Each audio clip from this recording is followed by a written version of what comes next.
All right. We're going to get started here. Well, welcome everybody. My name is Ian Schwarber. I am the Resource Director of the Excel Center for Entrepreneurship and Civic Engagement at the University of Akron. Today is our official launch grand opening. We've had a lot of successful panels and discussions so far. And I think what we learned is instead of calling them workshops or panels, I think we're going to call them bullpens. Because what we've seen kind of emerge in this room is a question is posed and then other professionals in different part of the room, maybe because it's how it's set up or just the vibe, kind of throw in something, another thought gets thrown out, and the questions and the conversation simmers, and then another one rises up. So as we do questions and answers, please feel free to go with the flow. And if something strikes you and it makes sense, go right ahead. This room is built for that kind of experience. Today we're going to have a panel essentially talking about this generation, the generation that the Excel Center is primarily here to serve. We're here to serve everybody in our university community as well as the community outside the city. But the majority of those people are going to be born between 1979 and 1996, 1998. That's the reality of it. And so in addition to talking about some of the entrepreneurial issues like we talked about this morning, and then just some of the overall information and trends of the millennial generation, due to what's going on in this presidential year, we thought it was a good idea to bring politics into the conversation and take advantage of the phenomenal political science department that we have at the University of Akron. I'm a product of it, probably a mediocre product of it, but they are a fantastic group of educators, and we're really lucky to have them here, as well as our featured speaker for this first day, who came in from out of town. So I'm going to go down the line and just have everybody introduce themselves and give me a tweet, just in 140 characters or less-ish, your thoughts on Super Tuesday and yesterday's election, and we'll get to it. This is Mr. Jimmy Holland, Dr. Jimmy Holland. Hi, my name's Jim Holland. 140 characters? 140 characters or less. 140. Okay, 140 characters. I teach the political science department. I also teach public administration classes. My thoughts on Super Tuesday. Wow.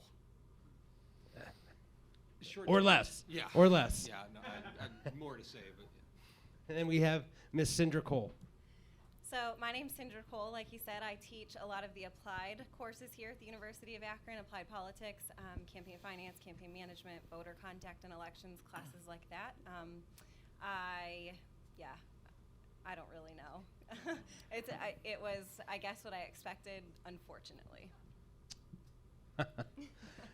We have our featured speaker, Mr. John Zogby. I'm the featured speaker that came from out of town. That's him. On the Republican side, it started with 140 characters, and now it's down to 4. And on the Democratic side, there is 1 character and 1 seemingly without much character at all. Ooh, leave it lie. Leave it lie. Wow. Did I follow the rules? Yeah, you did. All right. And we have Dr. David Cohen. All right, I'm Dave Cohen, political science professor here, also fellow in the Bliss Institute, and hashtag WTF is happening. Is that we're obviously going to talk about the election, but this is a very crazy and unique election cycle, and one that could have profound long-term impact on our political system, and not in a good way. Yeah, Dave and I were actually texting each other last night, asking each other, what's happening? Yeah. How did we get here? I just added the WTF. So let's start with that. Yesterday, Mr.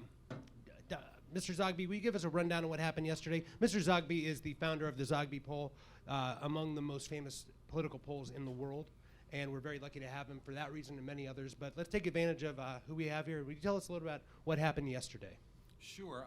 On the Republican side, Super Tuesday, Donald Trump won 7 states, not unexpected, and gathered together approximately, we don't have final counts yet, but about half the delegates that were selected yesterday. Ted Cruz won 3 states, better than expected. He won his own state of Texas, and he won it substantially, which was important for him.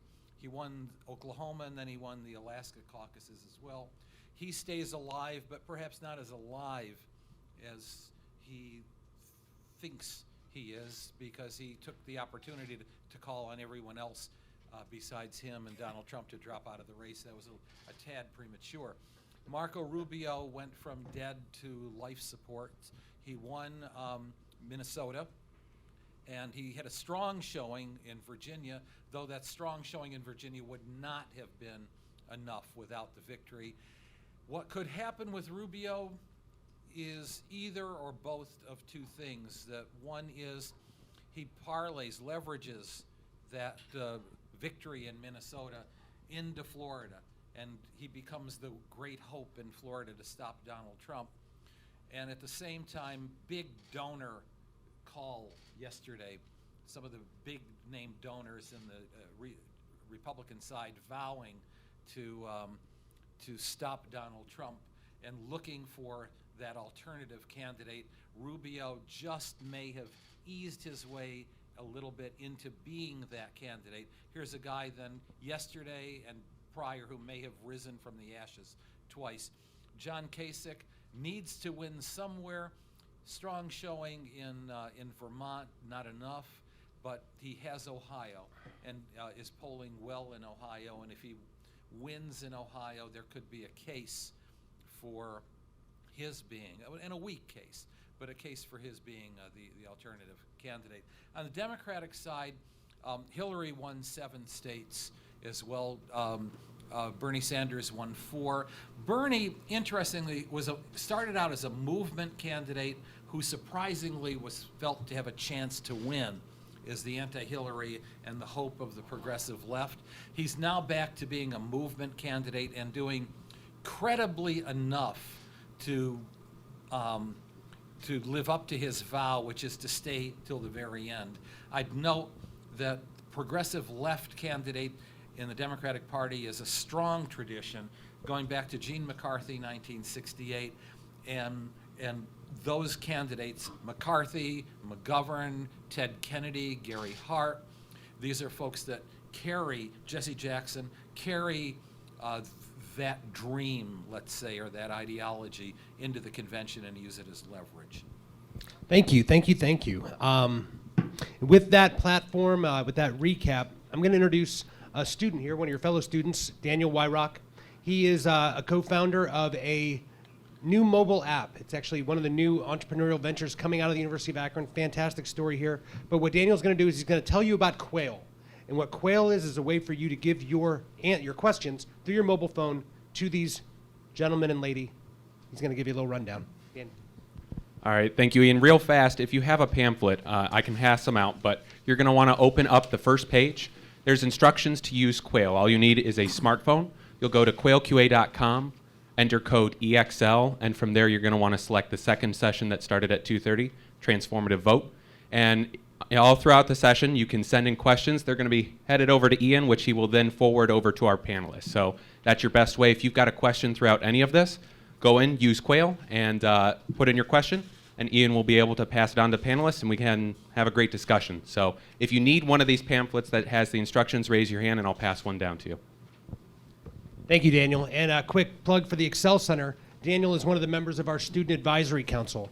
The Student Advisory Council meets once a month, and they go into subcommittees, and they actually help build the processes the Excel Center is here to deliver to the students. So if you're interested in being part of that Student Advisory Council, please see me. We'd love to have you as a part of that. So from what you said, Mr. Zogby, let's go, Dr. Cohen, talk about what you think is going to happen on the Republican side as far as does Trump get the delegates? Does this go to a brokered convention? Sure. Well, first of all, the big, the insights from yesterday are that clearly he is the front runner. The question is, can he be stopped from getting a majority of the delegates in order to, when they go into the convention, prevent him from being the nominee? And what you're seeing happen in the Republican establishment is a strategy switching from, okay, we're gonna pick a winner, we're gonna pick a horse that can go up against Trump and potentially wrest the nomination away from him. I think realistically those hopes are over, with Rubio's poor showing. You can't get to the White House by going through the Minnesota caucus and getting the nomination. So they're having to switch strategies in the Republican Party, and that is now they're looking at how can we prevent Trump from getting the necessary delegates in order for it to be the situation so that when they go to the convention in Cleveland, they can pick somebody else. And so you're going to see an awful lot of money going into anti-Trump super PACs over the next several weeks. You may actually see, though it probably won't be coordinated, you may see certain candidates kind of give up in states like, for example, Ohio. You may see Cruz and Rubio not try to compete as hard here, hoping that Kasich can actually win Ohio from Trump. You may see others not compete as hard in Florida, hoping that Rubio can maybe win Florida, because those become winner-take-all states on March 15th. And if you can have certain candidates pick off certain big states, you can deny Trump the necessary delegates. And then, if that's the case, anything can happen when we get to Cleveland in the summer. Just to piggyback off of what he said, a little bit of some candidates maybe holding off or not working quite as hard in some states like Ohio. I know that yesterday, as some of the exit polling was coming in and people were starting to talk about what was happening in Virginia, Governor Kasich was getting some blame for spending time there and taking votes away from Rubio that maybe last week Rubio would have had, but with the governor pushing hard there, he took some of it away. So, I mean, who knows if that was really what happened, but. So are you guys saying that essentially these candidates might stay in and essentially work together to deny? I have read that is certainly a possibility. And I'm not saying it's going to be necessarily a coordinated campaign, but it may be kind of a wink, wink, nod, nod type situation, where if you look at the map and if you see that somebody has an advantage that's not Trump in a particular state, there may be an incentive to pull resources out of there and then put them in elsewhere. But you're also going to see a lot of money going into anti-Trump super PACs. You're going to see a ton of advertising before we get to March 15th. Dr. Holland, how does this then affect what's going on the Democratic side? Does it will it change the Republican outcome depending on who campaigns hard, whether it's Hillary or Bernie in these states? I mean, do we have that kind of like dynamic effect going on? Well, one of the things I've noticed is, especially the last couple of weeks, is the Republican candidate saying, I'm the best candidate to beat Hillary Clinton. You never hear him say, I'm the best candidate to beat Bernie Sanders. They're kind of focused on that, and I think David Cyndra really summed it up really well. On the Republican side, it's going to be me versus Donald, and then we'll take him out. Now it should be me versus Hillary. I need to take her out and take her on. So the strategies have certainly changed on the Republican side. I think a lot of the Republicans see Mrs. Clinton as the inevitable candidate. Social media, there's a new hashtag that just started trending over the last couple of days. I believe it's Never Trump.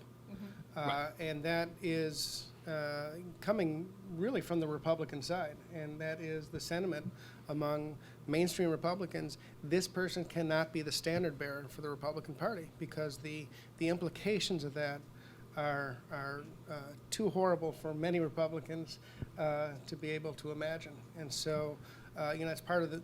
You have some Republicans coming out and saying, "I won't support him." I believe, I think it was a North Dakota Senator Ben Sass, who did the other day. You're going to see more and more people like that coming out, and it is a frightening prospect for many Republicans that Donald Trump could be the nominee, and could rip the Republican Party apart. Yeah, last Thursday was really the first time we saw Donald Trump really get attacked on stage.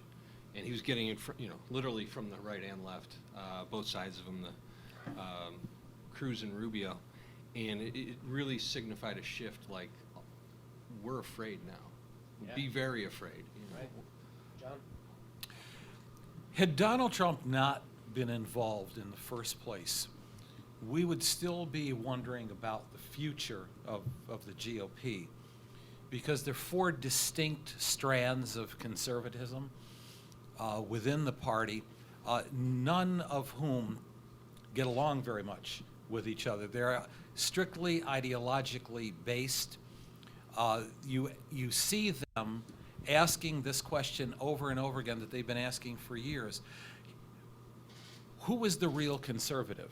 Not who's the best candidate, who's the best person, who can win, but who's the real conservative? When you revert to asking a question like that, what you do is you have the basis for some real internal trouble. Enter Donald Trump sucking up all of the oxygen in the room and running essentially what I think began as a vanity campaign that got out of hand. Hey, this shit is working, you know, and I'm liking it. And now it's sort of out of hand, but it's now become a question of the future of the party in another respect, which is the establishment against the actual people who are voting. And the actual people who are voting for Donald Trump in significant numbers. Yes, about half are voting for the other candidates, but that's a fundamental problem. There are too many other candidates. Now they're going to try, and I think there'll be some persuasion to try to get them to strategize in the short run how to deny him delegates, and in the long run figure out who's going to get those delegates at the convention. But the essence of a brokered convention in 2016 is one where one candidate goes in perhaps with enough votes or close to enough votes to win on the ballot, because that's what the people have voted, and an establishment that is saying, no, the people voted wrong and this is dangerous. And again, I have written on several occasions, you could be watching a moment of a political party dying. You know, in 2012, after the 2012 election, the Republican Party, the elites got together and they performed an autopsy. The autopsy. Yes. Yeah, and the infamous autopsy report. You know, their conclusions were, we need to broaden the base. We need to be a little bit more socially progressive and think about the immigration issue, for example, in a more inclusive way. We have to think about issues like same-sex marriage and other social issues that are becoming important and becoming increasingly more liberal in this country. And what has happened is not only have the candidates in general, except for, I would say, John Kasich and a few others, have the candidates ignored it, they've actually gone in the opposite direction. You know, not only has Donald Trump taken a very hard right position on immigration issues, but so has Marco Rubio, so has Ted Cruz.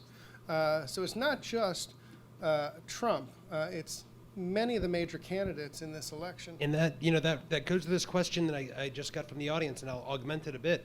So does the rise of Trump, and therefore the way the other candidates are talking now due to Trump, does that spark or dampen millennial interest and likelihood of voting? What does this do to the voting interest of first-time voters, second-time voters? I think it'll motivate millennials and younger voters, but not to vote for Republicans.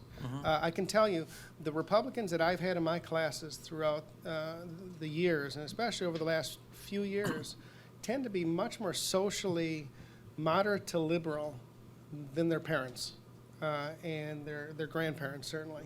And I think the young people in the Republican Party are probably very much appalled at some of the positions that their presidential candidates are taking. So will it motivate them? Quite possibly, but I think it'll motivate them to vote on the other side, or to, you know, start a new party, or, you know, join the Libertarians, or doing something like that. It's not going to help the Republican Party. Please, anybody? I would say I'll come clean. I'm the faculty advisor to the College Republicans, so I see these college students on a regular basis, and I do notice there are a lot of issues. The millennial generation that fiscally very conservative. You know, they're all board fiscally. They're fine with that, but socially, more all over the board. Much more so. You know, certain issues like gay marriage, immigration.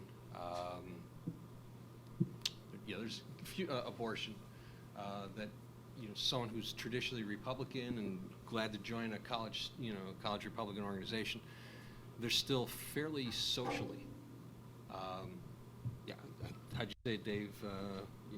Kind of left-leaning, center of the road, much more so than And very Nike generation. and very people much and- consistent with that autopsy that the Republican Party performed. I mean, if you want to expand the base, and you've got younger Republicans and conservatives that are growing up more socially moderate to liberal, the party's got to change. And that led to Marco Rubio going forward with the immigration bill, didn't it? I mean, that was a direct result of that autopsy because he thought that was a good idea. That's- Absolutely, until it looked like it wasn't going to pass, and then he decided to change directions, and now he's got to defend that. Well, and I think that, candidates like Ted Cruz and Marco Rubio are really isolating those voters in the Republican Party. I mean, are they going to show up and vote at the primaries at all if they're not going to vote for either of those candidates, but do they see as John Kasich or Donald Trump as an alternative to that and not wanting to see this party die that their parents have belonged to forever? I mean, that's really interesting to me. What are their motivations going to be to vote or to stay at home on primary election day? And some of the swing states like Ohio are the ones that have yet to vote. And I think this was really a push for Paul Ryan to become Speaker of the House. You listen to the way he tells the story and the way he uses rhetoric and his stance on issues. He's got a very soft tone about him. Right. I think it's more appealing, hopefully more appealing to younger generations.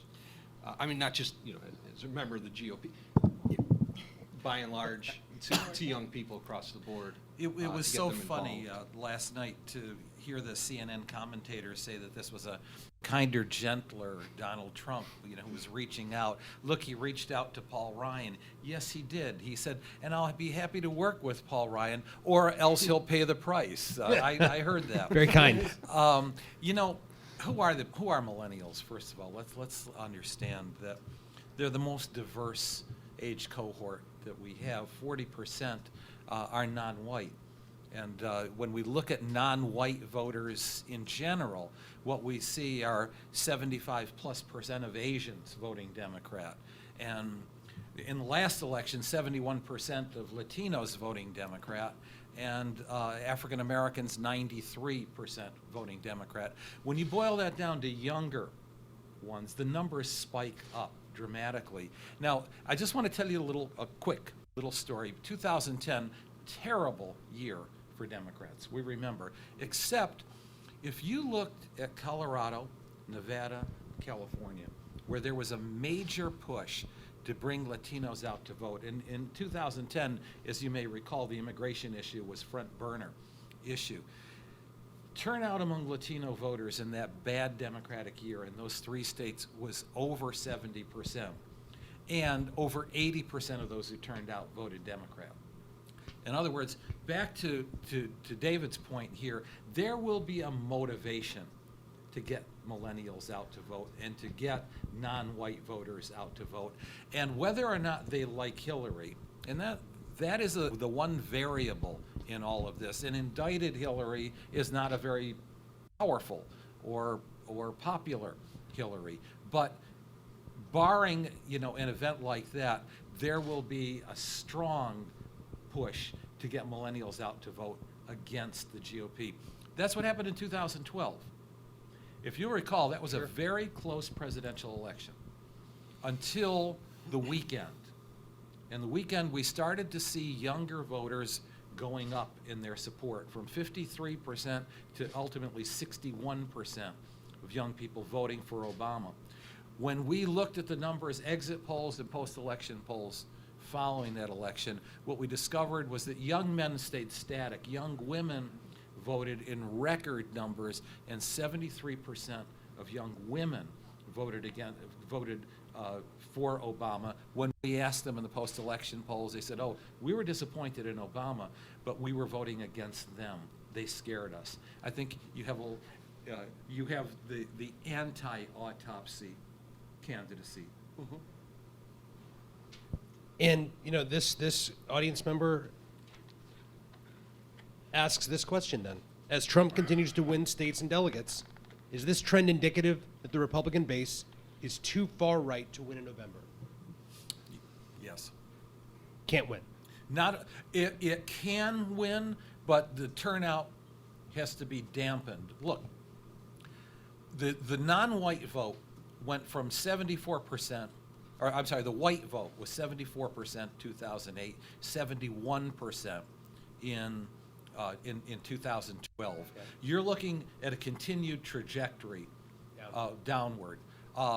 The Trump message and the rest of the party's message, with the exception of John Kasich, is to rally older white men. Right. These are the angry voters, and there just aren't enough of older white men to win an election. Well, there are a lot of old white women, too.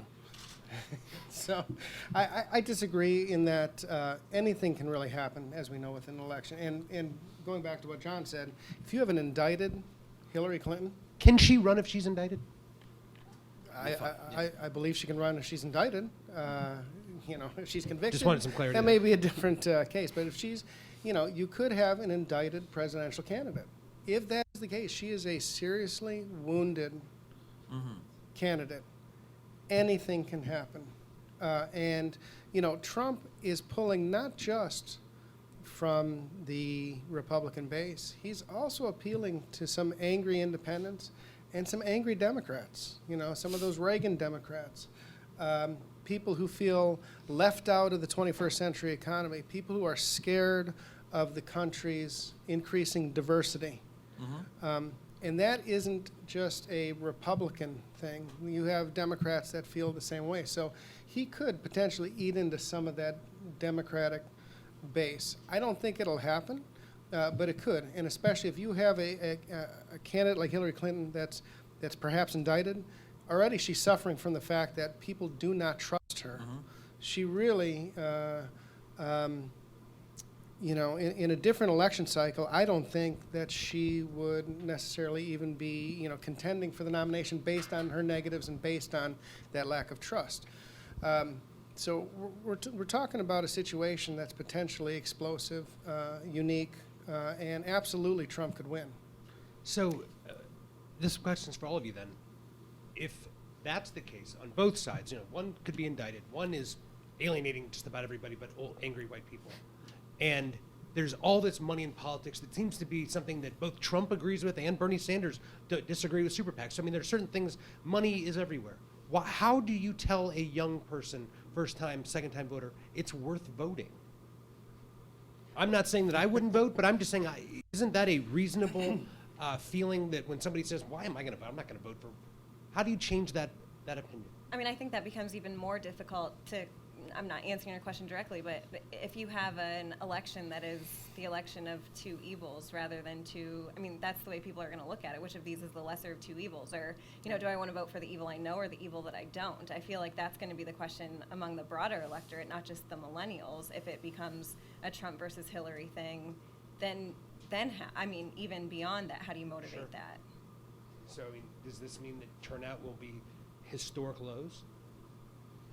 Well, there's some variables here we haven't gotten into.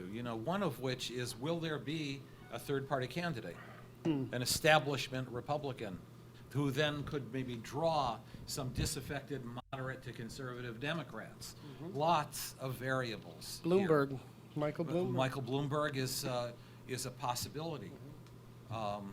Bloomberg will run if he thinks he has a chance of winning.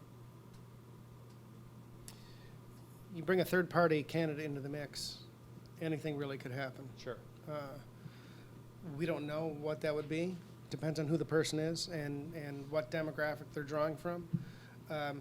You just have to look at the 2000 election and look at Ralph Nader and his. He got my first vote. I'll admit that.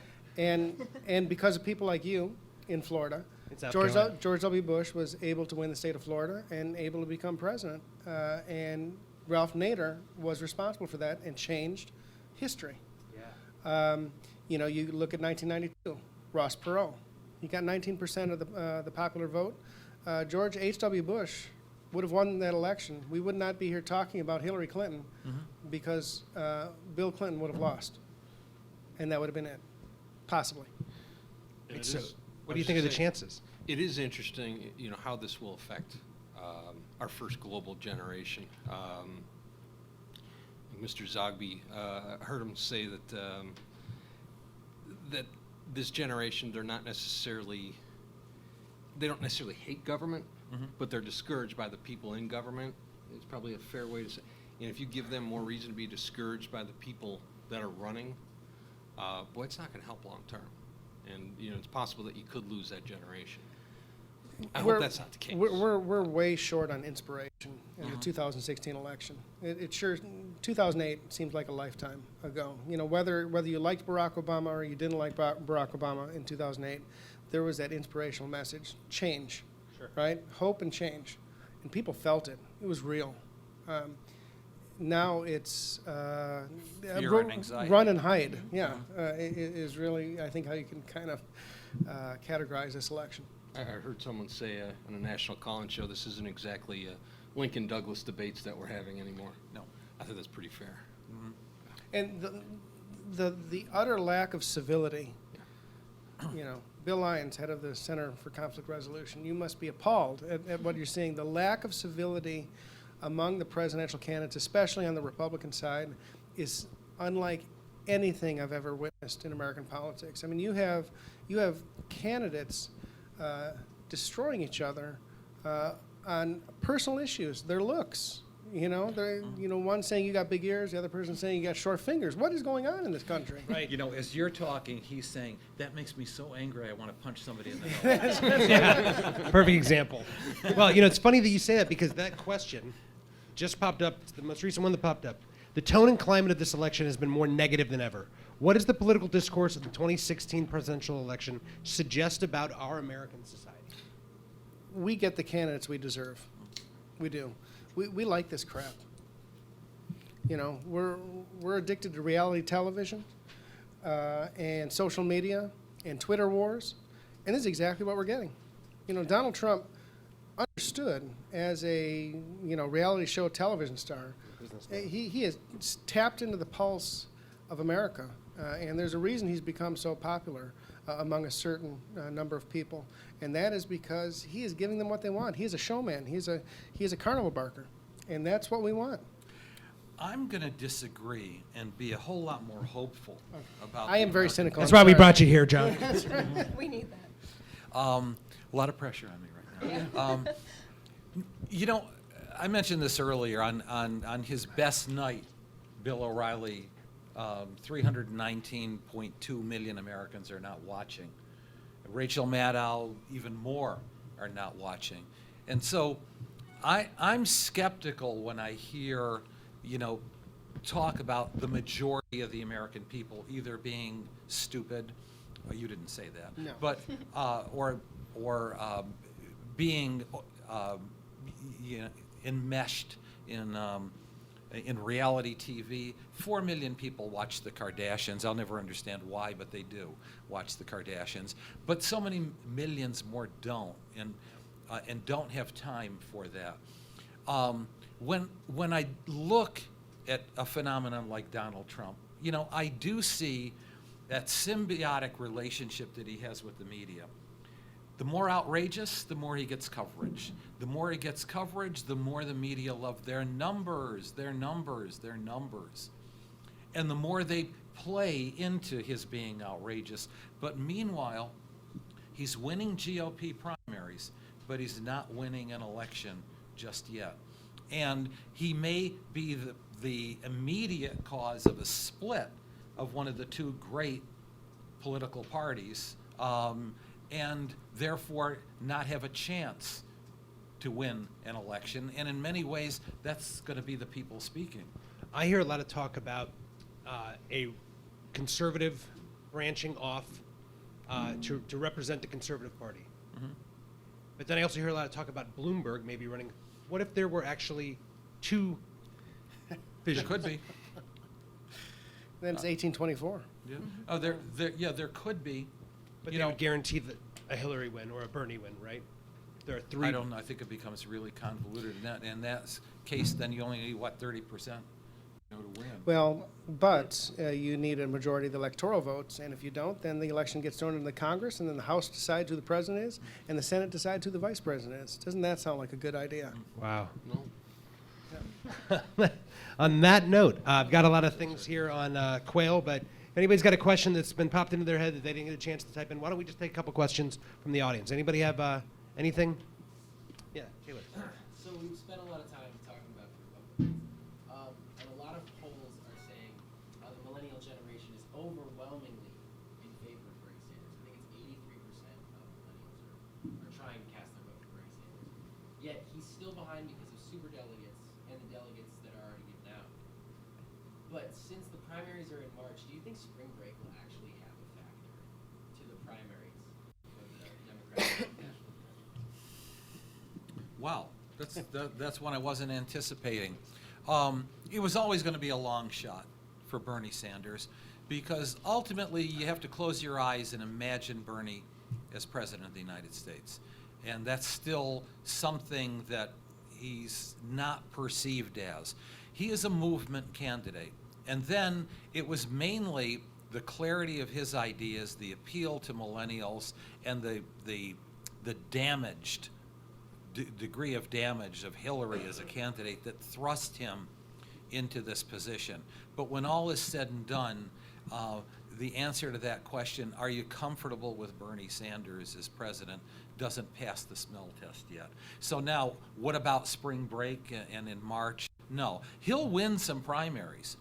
And he'll, if you look at the history of these things, Teddy Kennedy and Gary Hart, Illinois, big state, New York, very big state, Connecticut, reasonable state, California, big state. It's very possible that it's very probable that Bernie Sanders goes to the Democratic convention with a hell of a lot of delegates. Cyndra, you do a lot with grassroots organizing. Is Bernie's organization, especially with what they're getting with millennials now, is it better, equal, worse to what Obama did in 8-12? Is it something new? I think it's something new. I don't think that we're going to see what President Obama had again anytime soon until we have a candidate that inspires us. I think that maybe he's inspiring millennials. He's talking to them about free college and about some ideals that they can really latch on to. But I don't think that they're joining this social movement in a way that President Obama would have been able to inspire them to join. I think they're latching on to a candidacy, not a movement. And I think Obama was the movement. Bill. If there's a student that has a question, I'm happy to defer to a student. I have a question, though. Do you have a student question? Yeah, go ahead. Okay.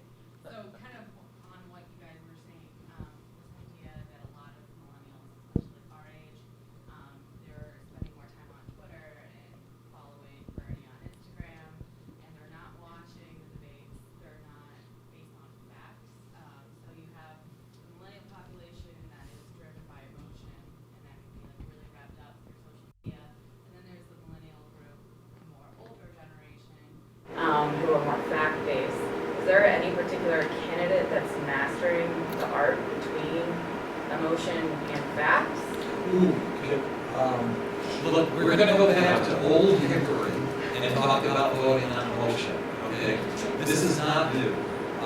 And very few people read white papers, and very few people, in the grand scheme of things, barely over a million people read the New York Times, and that sort of thing.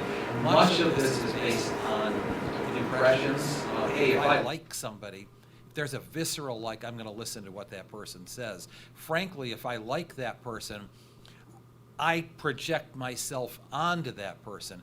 Oh, John McCain, he can't possibly be pro-life. I'm pro-choice, and I like John McCain. That's how it's done. So millennials are no more emotional, really, than any other age cohort. I think that if there's any group, though, or any candidate that's mastering this, 140-character tweet, it's Donald Trump, because he knows how to speak in sound bites, and he also knows how to type in sound bites. And I think that is very attractive to folks who are just getting their information on Twitter or Instagram or Facebook. And I mean, it can be infuriating, but at the same time, you wonder why some of these other candidates aren't learning to speak in sound bites like he's able to. And kind of piggyback on that question, What about trust factor? Mm. Are the millennials more trusting, do you think? No, less. Less? Less trusting. Yeah. Less trusting of pretty much everything. But, you know, this is a real difficulty that Hillary has. First of all, there's an age delineation. You know, she is from another era. Secondly, the whole notion of being a woman. We saw this actually in 2008 in New Hampshire. The post-election polls showed that she made her thrust at the end with women over the age of 45 who said, we feared that we were going to lose the one chance in our lifetime. Young women were saying, you know, my college president's a woman, my mayor is a woman, my this is a woman, that's a woman, I'll wait for the right one. To a great degree, millennial women are still saying the same thing. You know, I've been really cynical today, but one of the great, I tend to be pretty cynical when it comes to politics. But one of the great things about the 2016 election is the fact that some of these glass ceilings aren't really glass ceilings anymore. We really don't talk about Hillary Clinton as a woman. It was a big deal in 2008, especially the media was obsessed by it. You know, first, you know, legitimate woman candidate ever to run for president. Have we really heard that this year? And I haven't. I don't think people care, and that's a good thing. Bernie Sanders is the first Jewish candidate to win delegates. It's true. Okay, and he has a legitimate shot, you know, at winning the Democratic nomination. And to be fair, the Republicans, they're running an African American, 2 Latinos. Absolutely. I mean, And we're not pointing that out. You know, we're not playing the identity politics like we have in the past and saying, oh, you know, first Latino to win, you know, Texas. Or, it doesn't matter anymore. And so I think that's been one of the great things about Barack Obama as president and his candidacy is the fact that we've gotten past that, I think, as a country. Am I saying we're living in a post-racial era? Of course not. But what I am saying is those ways of identifying candidates aren't really important anymore. I'm going to add one more thing to the mix, and that is age. When Bob Dole ran at the age of 72, that was a big factor. When John McCain ran at the age of 72, it was much, much less of a factor. In fact, a non-factor. Today, if Hillary has to drop out, well, Joe Biden, Right. John Kerry are the options. And so we're not Well, hey, nobody, you know. Donald Trump is an old 69. guy. He's 69 years old. He's the same age that Reagan was when he ran, and it was such a big deal. Be He careful doesn't look with that old guy. I'm sorry. Okay. He doesn't look that old, does he? He doesn't look 69 years old. You know, it's amazing what spray tans and you know, hair treatments can do. But you know, he's the same age as Hillary, and you know, Bernie's a little bit older. But you're exactly right. Age is no longer a factor.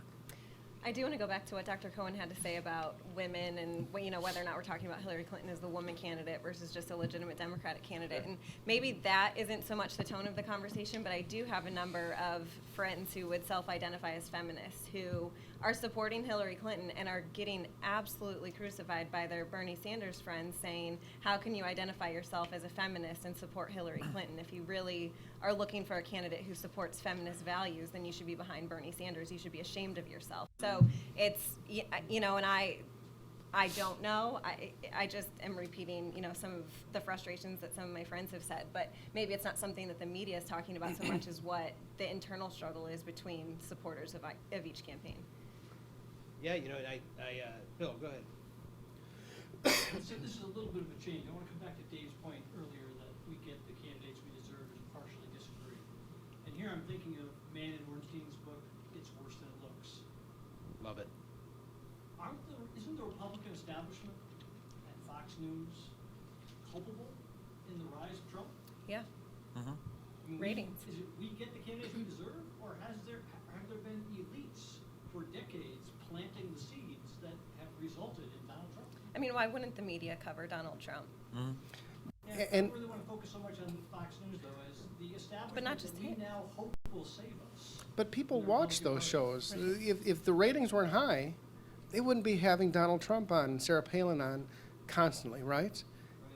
If their ratings were low, they'd be inviting other people on there. But doesn't Mitch McConnell's approach to President Obama contribute to a large degree to the anger about dysfunctional government, for instance? Oh, Sure it does. Yeah. Sure. You know, let me tell you something. I wrote in my first book I said January 27th, 1998 was the second Declaration of American Independence. That was the day that both Tim Russert on NBC and Sam Donaldson on ABC said, this man will be out of the White House in 72 hours. Bill Clinton. And of course it didn't happen. The public didn't want it to happen. We have to give the public a lot more credit, for good or for evil, but a lot more credit for being independent when they ultimately make their selections. You know, the media covers what they cover for whatever reason they cover, but, and Donald Trump is finding some resonance within the Republican Party because of, well, this is the direction that the Republican Party has been going into anyway. When he says, I'm adding to the vote, I'm building the base, that's nonsense. He's getting more old white folks to turn out to vote, period, which is still a recipe for doom. Bottom line is, I think we have to give the public a whole lot more credit. When we focus on, when we have the final candidates and those issues and personalities, you know, are developed. But I do agree with David. We're at least so far, it looks like we're going to have two seriously damaged candidates, and then probably a third candidate on top of that. So, but I do give the American people credit; they'll make a wise choice. This is a bit of a change. We have but some questions here. oh, go great. You mentioned the issues thing, and what you see with Donald Trump is that, oh, well, we'll get to that later, Mhm. right? So if he is the nominee, how do you bring him in to actually start talking about issues? Because he's a soundbite person, he speaks to those characters, but now people want to hear issues, and that's been something that we seem to skirt over. Do they really want to hear about issues? I'm not convinced of that. You know, we're a soundbite country. When people really start talking in depth about issues, such as the Democratic debate, where they really go in depth, you know what happens? People turn the channel. We're a fast food country. We like our stuff fast and quick, and then we move on. You know, we eat our Big Mac, then we're done, and we'll go on to something else. Now, I'm not saying that everybody is like that, but I'm saying, a lot of, I'm sorry, I'm so cynical. But the fact is that, you know, people say, oh, I want issues. I want them to talk about policy and, you know, really get in depth. And when that happens, people tune out an awful lot. And I feel like you asked, the example that keeps coming to mind, Trump. Okay, well, we're going to build a wall. Okay, Mr. Trump, how are you going to build that wall? We're going to get Mexico to pay for it. Okay, and how are you going to do that? We're just going to, because they have an interest in building a wall too. And then he's not, people realize they're just going to get sound bites after sound bites, so then they stop. Sure, the other candidates want answers, but. The idea that maybe he feast on fear, and because he can't answer questions, there's those people that don't like that. Like, the answers give us that security that we want. Well, a lot of Go ahead. You go ahead. Oh, I was just gonna say, listening to a lot of his supporters, I'm with you. say, you know, I'm a conservative voter. Well, you know, he used to be pro-choice. That doesn't matter. Well, you know, he used to be, et cetera, et cetera. So the issues take kind of a back burner to, we're going to make America great again, because that's a great soundbite. I think this is unique to Donald Trump. And, there's been plenty of substance, certainly on the Democratic side, huge amount of substance. To a degree, there's been some substance on the Republican side, whether you like it or you don't. But in the Donald Trump's case, this is so much fueled by an anti-establishment and such a sense of repugnance that the Republicans have towards their own establishment, that anytime the establishment tries to reinsert itself, it fuels even more support for Donald Trump. I mean, God help that establishment when they start congealing around a candidate to try to take away what the people have been voting for. But this is unique. Anybody that wants to get Donald Trump to be more substantive is the enemy. Megyn Kelly, not the enemy, becomes the enemy. Bill O'Reilly, the enemy. Roger Ailes, the enemy. You know, and part of this really is a media issue. I mean, anybody who watched the Republican debate a week ago, You saw three candidates in Rubio, Cruz, and Trump completely destroying each other over personal issues.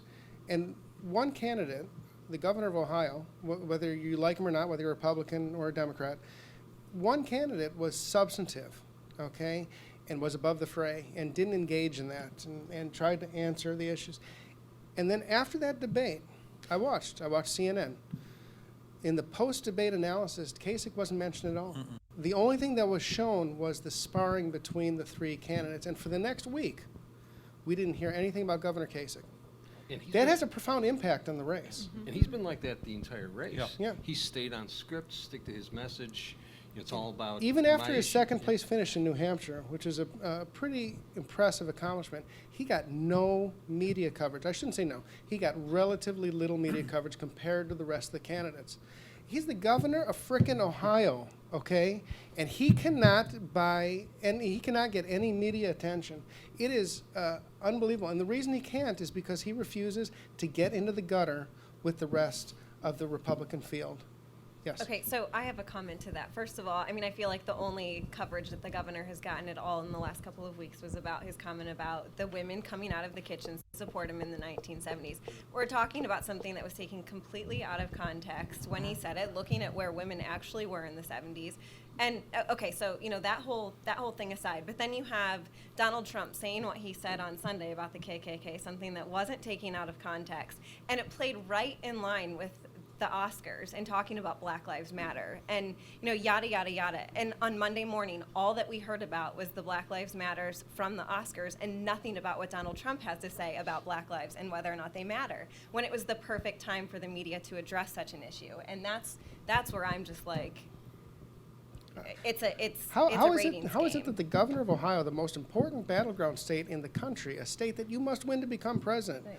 a legitimate governor, reelected, member of the United States House of Representatives, certainly qualified to be president, certainly much more qualified than a reality TV star, and yet he cannot get any coverage in the mainstream media.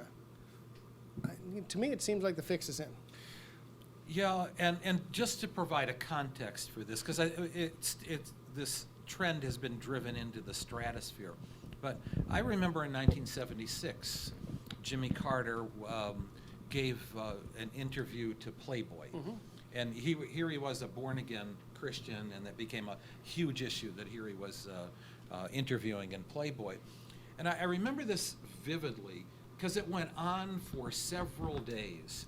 And then I had ABC News on at the time, and Frank Reynolds began the news, and he said, Jimmy Carter campaigned today in Alabama, the heart of the Bible Belt. Sam Donaldson reports. And Sam Donaldson said, Jimmy Carter was in such and such Alabama today. And there was the one issue that continues to dog him, the Playboy interview. And Sam Donaldson now is on video with a mic in front of Jimmy Carter saying, what about that Playboy interview? So it's the media covering itself. And that's troublesome. But it's now, it's troublesome except there's an antidote to this, and that is that millennials don't watch it. Now, it's dangerous that they get a lot of news from their social network, and that it's unfiltered.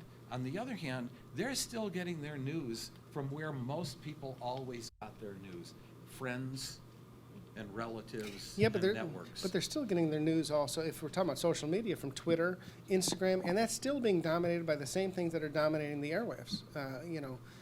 How many, hundreds of thousands of tweets were about the fight between Rubio and Trump versus what John Kasich said during the debate? But John Zogby, don't you think that the millennials filter their information much more soberly, and they look at that stuff and they, like from the research you've done, don't they look at these things much more critically? You know what it is it's kind of a media democracy in action. What's trending and what are people talking about? And if I raise an issue and nobody is talking about it, then I don't talk about it anymore. As opposed to having someone select for me what the issue agenda is of the day and thrusting that in my face. And so what's the proof in all of this? millennials aren't really voting in the GOP primaries, even when they're eligible. But they are voting in decent numbers in the Democratic primary, and they're voting for Bernie. Now, regardless of what your judgment is about all that, it is showing my basic point, which is millennials are very, very different.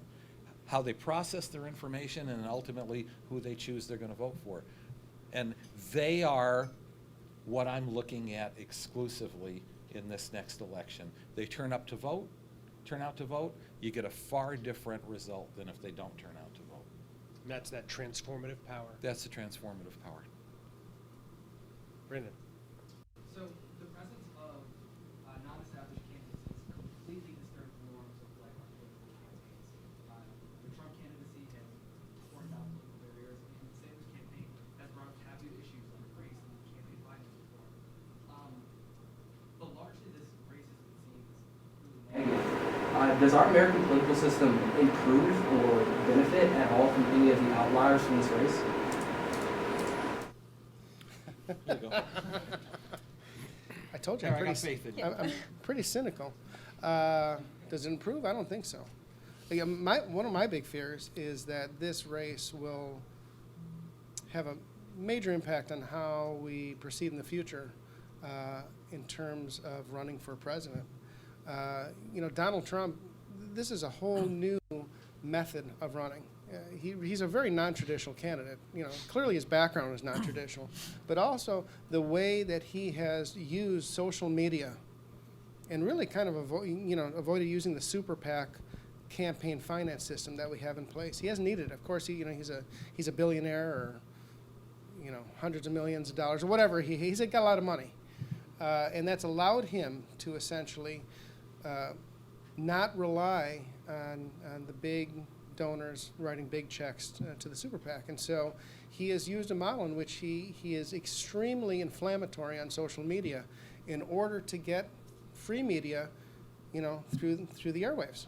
There's a reason that MSNBC, CNN, Fox News, carries Donald Trump and talks about Donald Trump so much, because he says crazy things. And people in this country, we like to see the dirty laundry. Okay? We like the soap opera. We like the reality TV show. And we're tuning into the news on this presidential race because we're like, God, what did Trump say today? And now it's like, oh, what did Rubio say back to him? What did he? And we're addicted to this stuff. But at the same time, we can still be hopeful about this. Mm-hmm. Back to your question. I had a former state senator tell me a couple of years ago. So I asked him about basically your exact question. He said, well, my generation, he was a baby boomer. He says, we never learned how to talk to each other. He says, you put me and Nancy Pelosi in a room, we're going to scream at each other for 2 hours. Then we're going to go our own way. And he kind of put his hand on my shoulder and he says, I hope you Gen Xers, actually he said Nike, Yeah. and the First Globals, that you're far more accepting of other people. You're far more accepting of other cultures, other races, other types of people, so that you aren't yelling at each other. You actually understand each other and don't have to yell at each other. Hopefully, I'm cynical, not as maybe cynical as Dave, but I try to be much more hopeful about where we go in the future. I don't know that this campaign is helping, though. You ask if there's any benefit to, these campaigns and these ideas being brought into the political discourse. And I think that anytime you can get more voters into an electorate, there's a benefit. There are people becoming interested, participating. I mean, I think that's the core of American democracy, is people participating. Unfortunately, these ideas and these, as crazy or not crazy as some people believe that they are, I think they're turning more people off of voting in politics than what they are, bringing people in. So I don't see a direct benefit personally. I see transformation in the process. It remains to be seen, what the outcome is, whether it's positive or negative. But the transformation is a steady movement towards direct democracy. And so candidates now have their own individual way to reach millions of people unfiltered. People have the capacity to absorb or at least get information. They also will be demanding more and more to vote on legislation, vote directly by clicking. One of the things I think everybody in this room should check out is avaz.org. Anybody familiar with Avaz? A-V as in victory, AAZ.org. Handful of young people based in New York who have created a method. It's now in 17 countries and 42 million people, probably more than that they have the capacity to reach on a daily basis. They launch global petition drives on a variety of issues, and they win major victories. And that's the direct democracy, or maybe somewhat indirect democracy route. But they'll get 1 million signatures, 1.2 million, 500,000 signatures in a couple of days. Now, what am I getting at? I think that the political parties, as we know them, as filters, are going to continue to go by the wayside. I remember the days when that's all it was that we had. There were the political parties. I want information on Kennedy or Nixon or Humphrey. I went directly to the party, and those candidates' committees were located right in the party headquarters building. And then there was a separation of that, with TV, and the candidates in their own capacity to raise money their own way, and their capacity to get media their own way without the party. I think we're carrying it one step further towards direct democracy route. Now, are there potential negative outcomes? Of course. Go back to the founding fathers and the concern about mobocracy, and the reason why we never reformed the Electoral College. Hey, what if it was David Duke? And what if David Duke was able to do what Donald Trump is doing? Don't say it can't happen here. It can happen here. What if David Duke got votes? Now, at least you have an Electoral College as maybe the last, option available. Remembering, of course, that it's the candidates now who are going to put together their team of electors, but at least you try to knock some sense in people a month after the election. But we're in transition right now, but we're heading towards direct democracy, and I think that millennials will demand that more and more. Can I also just piggyback on what everybody's saying, and that is, obviously this election is very important. But one of the reasons I'm so cynical is that once the election is over, we have to govern in this country. And what we've proven over the last couple of decades is that it's become almost impossible to govern, especially in the last several years. We have some real structural issues with our political system.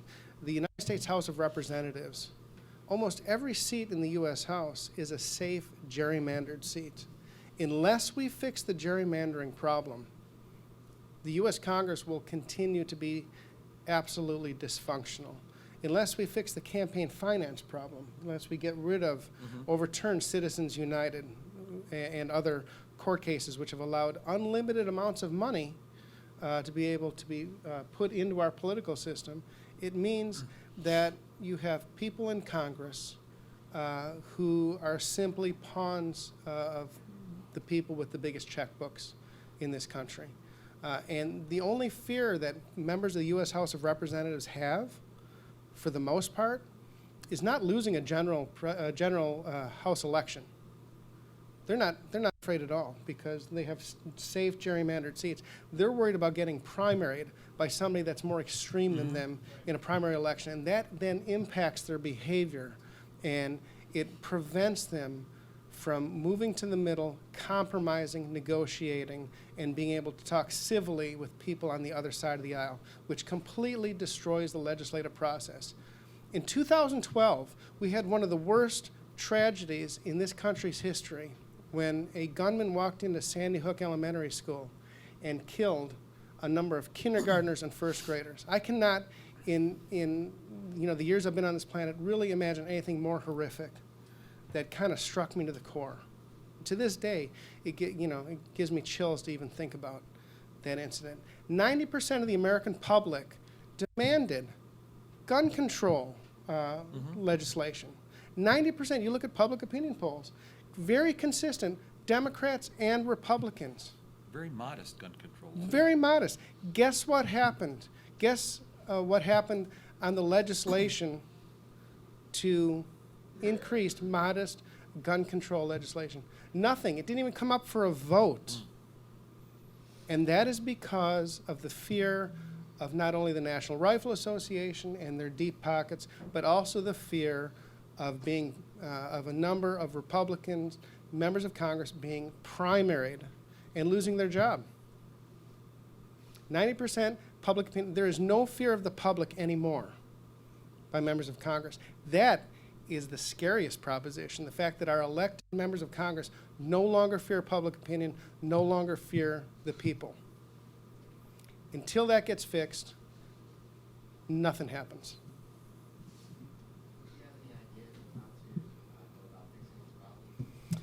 You have to start in the individual states.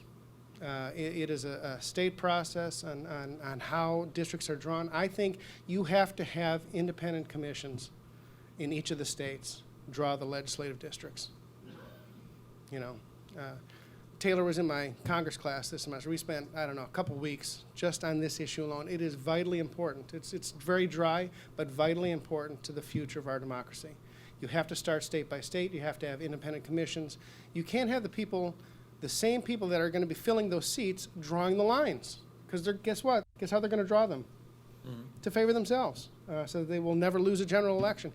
In the state of Ohio, okay, think about this. Most people don't know this. In the state of Ohio, we have 16 congressional districts in the state of Ohio.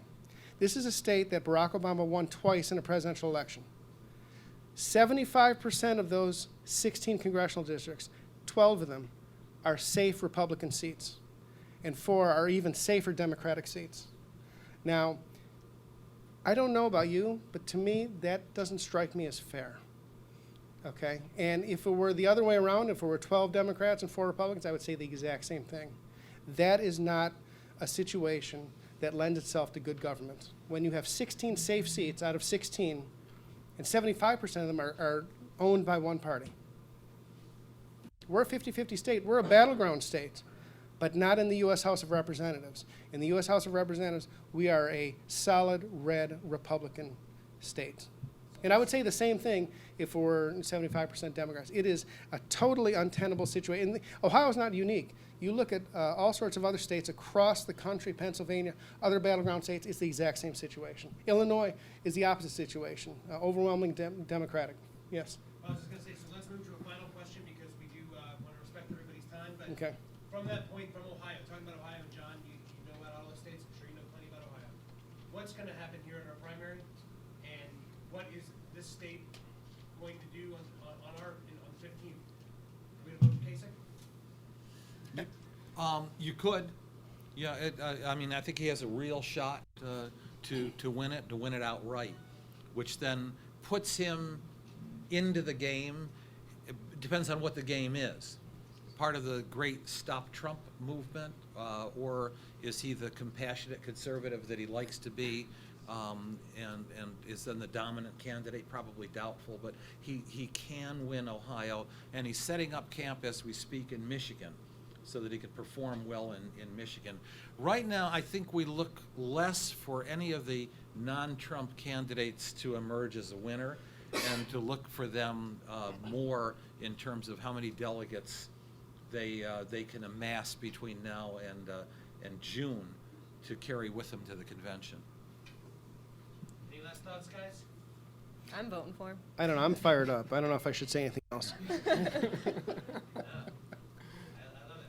Everybody, honestly, do you have any more questions? I mean, you can go right answer. Is Cleveland ready for this convention? Yes. Yes. Yeah. Yeah. I don't know if you know this. Yes. Cleveland rocks. I walked down Euclid Avenue last summer and I saw every building, it seemed like, was under construction. And I stopped and I was looking up, and one of the construction workers turned to me and says, "Well, you know the convention's coming, right?" And I says, "Wow, really?" I think it's only for 4 days, though. But, yeah, John, you it's saw ready. that we're putting up with like 2 years of airport suckery for this conversation. Yes. For this convention. Yeah, I, Airport's horrible because they're redoing the whole thing, not for citizens of Ohio, but the Cleveland airport is being redone for the convention. I think what may have been behind your question is the world ready for this Republican convention? And that I don't know. This could be an all hell break loose convention. Yeah, if it's a brokered convention, Yeah. wow, all bets are off. And that, from a social scientist perspective or a media perspective, there could be nothing more interesting. Oh, God. Opportunity for the Bliss Institute. Right. What an opportunity. Yep. On that note, we will announce that the Bliss Institute and the Excel Center will do something extraordinary for the Cleveland Convention. We'll put that together, and we'll say thank you to our guests. All right, thanks. Hey, good to be with you. Take care. Hey, nice to I meet have you. a special Take care. gift for all you guys. To say thank you. This is a Ooh. power bank from the Excel Center. Nice. I got one You already. get one already. You can give it away as a gift. You can re-gift you. that. And I don't know if they'll really like it. Nice. Oh, that's They awesome. definitely use it. Well, thank you. Thanks. Good job, my friend. Wow. So I just tell you, I was reading this earlier because I'm a first